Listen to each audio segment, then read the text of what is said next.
Özümü necə sevə bilərəm? Ümumiyyətlə, özümü necə sevə bilərəm sualına cavab tapmaq biraz çətindir, hətta qəlizdir deyərdim. Çünki özümü necə sevəcəm, yox da özümü nə üçün sevəcəm sualı bizi daha doğru yol xəritəsi verə bilər. Hər hansısa bir şeyi sevirsən, hər hansısa bir insanı sevirsən, hətta o yanlış insan olsa belə, onu sevdiyini düşünürsən ən azından. Ona görə yox ki, o çox idealdır və ya çox yaxşıdır. Çünki sən ona bir məna yükləmisən. Yəni, nə üçün sevdiyini bilirsən və buna görə də onu sevə bilirsən. Ümumiyyətlə, çox vaxt bunu eşidirəm ki, mən özümə baxıram güzgüdə və nə qədər gözəlsən deyirəm, bədənimə baxıram, bədənimi çox bəyənirəm. İnsanların arasında hər zaman özümü tərifləyirəm və mən özümü sevirəm. Özünü sevmək daha fərqli bir şeydir əslində. Yəni, sırf bir addım deyil, bir prosesdir. Uzun-uzun davam edən bir prosesdir. Çətindirmi? Çətindir, amma yəqin ki, həyatda təcrübə edə biləcəyin ən çətin və ən zövqlü situasiyalardan biridir. Mən burada sənə ən açıq halı ilə özünü sevməyi danışacağam. Bəlkə də bu video bir psixoterapiyanı əvəz edə bilməz, amma onun dozunda da ola bilər. Əgər sindirə-sindirə, saxlaya-saxlaya dinləsən və özünü düşünməyə təşviq eləsən.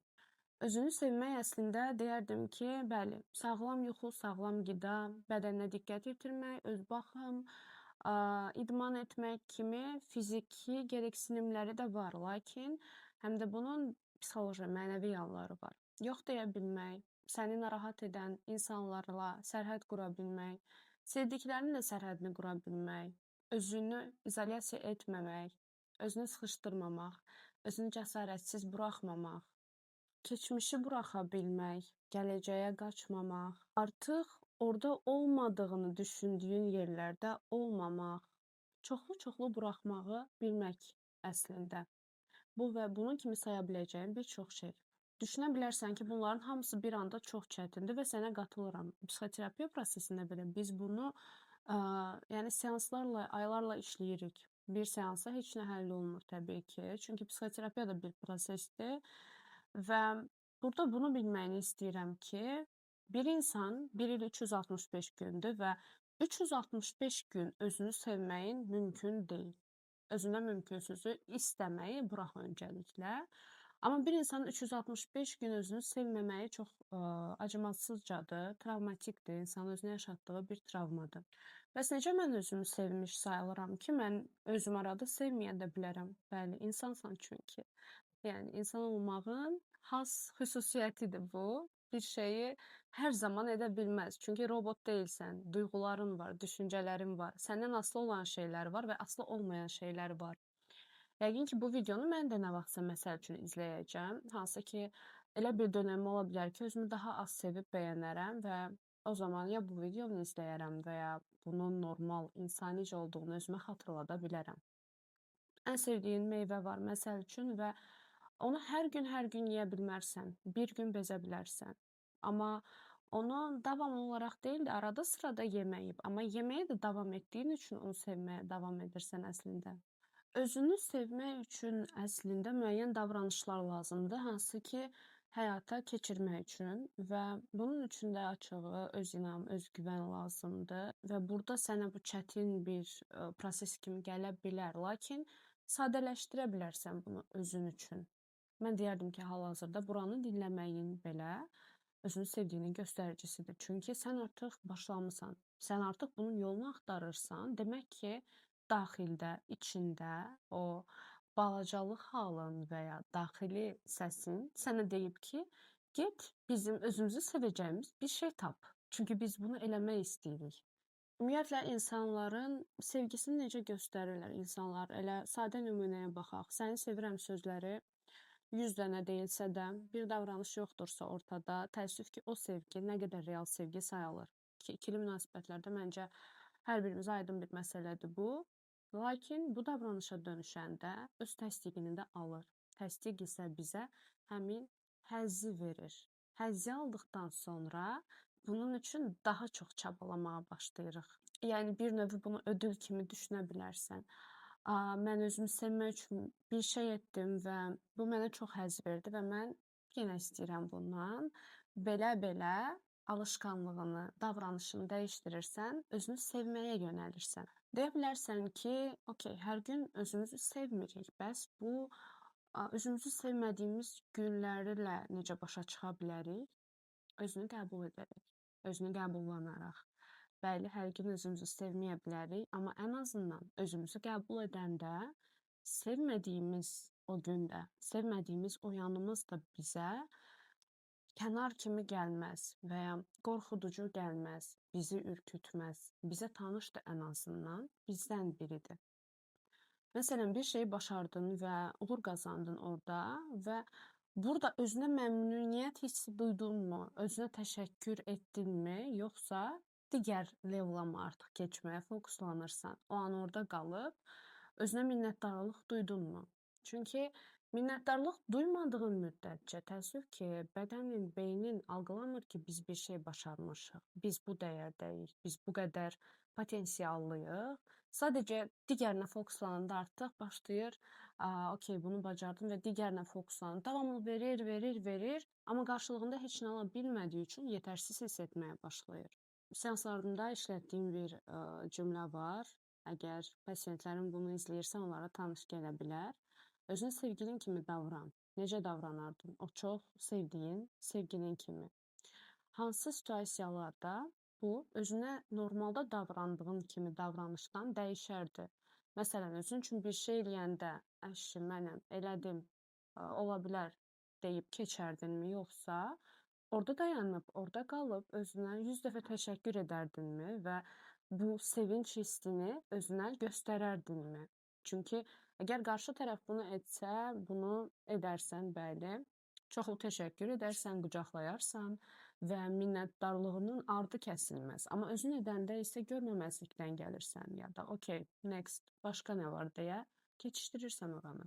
Özünə həm də minnətdarlıq duyduqca əslində başlayırsan həqiqətən potensialının qarşısını açmağa, o qorxduğumuz ya da özümüzdən geri itdiyimiz cəsarəti geri gətirməyə. Çünki artıq güvənəcəyin bir özün var, başaracağını bildiyin bir özün var. Niyə də etməsin, niyə də sevməsin özünü? Və bu nöqtədə də özünü sevmək əslində həyatda olan istəklərinə qarşı bir davranış göstərməyinə gətirib çıxardır. Yəni bir hərəkətə keçə bilirsən. Artıq istəklərin sadəcə istək və ya arzu formasında qalmır. Bir kitabda bir cümlə oxumuşdum, hal-hazırda yadıma düşmür, amma yadımda qaldığı kimi sizə deyəcəm, kilo ilə bağlı idi.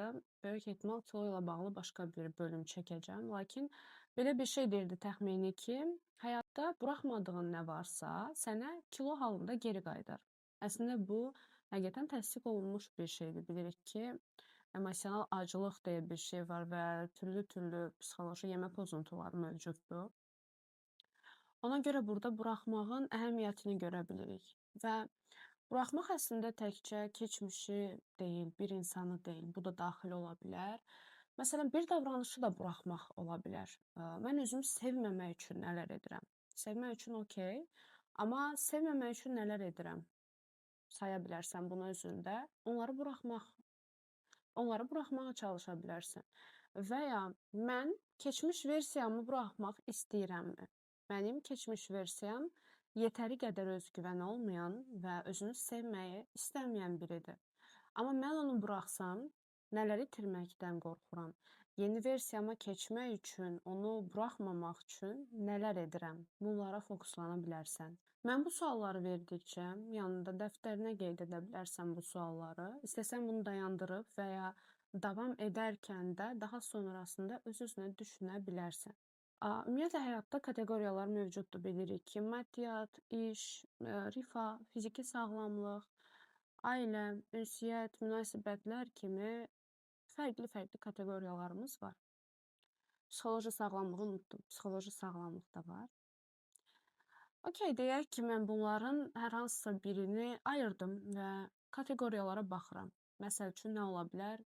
Bədən sağlamlığı ola bilər, idman ola bilər. Mən idmana getmirəm deyək və idmana nə üçün getmirəm? Orada çünki məni idmandan saxlayan bir inanc var. Bu hansı inancdır?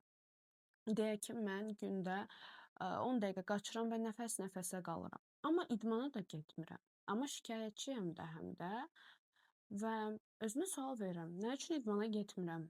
Bir tərəfə dəftərdə yazıram hətta. Başarılı olacağıma güvənmirəm çünki. O idmanı davam etdirəcəyimə güvənmirəm ya da orada istədiyim nəticəyə ulaşacağıma güvənmirəm. Artıq mən gələcək üçün bir qərar verdim. Çünki o mənim gələcəkdəki versiyamdır və mən bilmirəm həqiqətən o necə başa çıxacaq bu idmanla. Amma mən onun yerinə hal-hazırda qərar verdim. Əgər hər hansı bir situasiyada biri sizin yerinizə qərar verəndə əsəbləşirsinizsə, qıcıqlanırsınızsa ki, çox təbiidir bu. Əslində burada da fərqində olmadan özünüz gələcək versiyanızın yerinə qərar verirsiniz. Çünki bugün sizin üstünüzə düşən məsəl üçün bir addım atıb idmana yazılmaqdır və ya bircə dəfə idmana getməkdir. Daha sonra isə bunu sürdürməkdir. Amma artıq bu prosesləri es keçirsiniz, birbaşa gələcək o andakı həmin insan üçün deyirsiniz ki, yox, o onsuz da bunu bacarmayacaq, cəsarətini qırmış olur, fərqində olmadan. Nə edə bilərik məsələn? Bu düşüncəni biraz açaq. Bacarıqsız olacağam, idmanı davam etdirməyəcəm. Demək ki, mən necə biriyəm? Burada tapmalıyam. Necə biri, hansı etiketi qoymuşam özümə? Özümü nəyə layiq görürəm bu həyatda ki, mən özümü bunu bacarmayacaqlar listinə qoymuşam.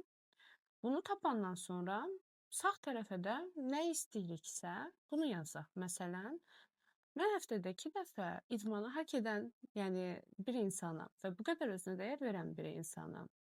Mən ola bilər ki, indi bir aya bu problemi həll edə bilməyim idmanda, amma bədənim daha yaxşı, daha sağlam nəfəs alacaq. Ən azından bir ay öncədən olduğundan daha sağlam nəfəs alacaq. Necə ki, hal-hazırda sən bu videoya baxmazdan əvvəl daha fərqli düşünürdün və indi isə daha fərqli düşünəcəksən.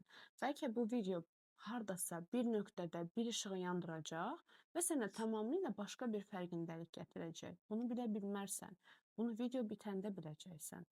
Və sən hal-hazırda etməli olduğun tək şey burada bunu dinləməkdir. Daha doğrusu etdiyin tək şey budur. Özünü sevməmək çox asan bir şeydir. Həqiqətən və həyatda nəyin zəhmətini çəkirsənsə sənə gəlir. Bu hər sahədə ola bilər, bu işdə ola bilər, bu bir münasibətdə ola bilər, bir yatırımın ola bilər və ya bu sadəcə özünü sevməkdə ola bilər. Amma sənə geri dönəcək, əmin ol. Çünki 100 illər boyunca elə bir zəhmət olmayıb ki, geri dönməsin və bu şəkildə də davam edir. Asanı seçəndə çətin bir nəticə yaşayarsan, lakin bu elə bir çətin seçim olar ki, asan nəticə yaşayarsan bir ömür boyu. Əlavə etmək istəyirəm ki, özünü sevmədiyin günlərdə özünə bunu xatırlat. Sən ən azından özünü sevməyə çalışan bir insansan. Özünlə tamamilə qopuq bir halda deyilsən ki, yenə deyirəm, istər bu video olsun, istər bu axtarış olsun, istər bunu beynində sorğulamağın olsun. Bu belə bir göstəricidir və o özünü sevmədiyin günlərdə də əslində özünü sevənin orada bir yerdə olduğunu xatırladıb, ən azından sevməyə çalışanın. O günlərlə də başa çıxmaq mümkündür. Məndən səndən seriyamızın 2-ci bölümü idi bu və mənə çox xoş oldu danışmaq. Ümid edirəm ki, sənə də dinləmək xoş oldu.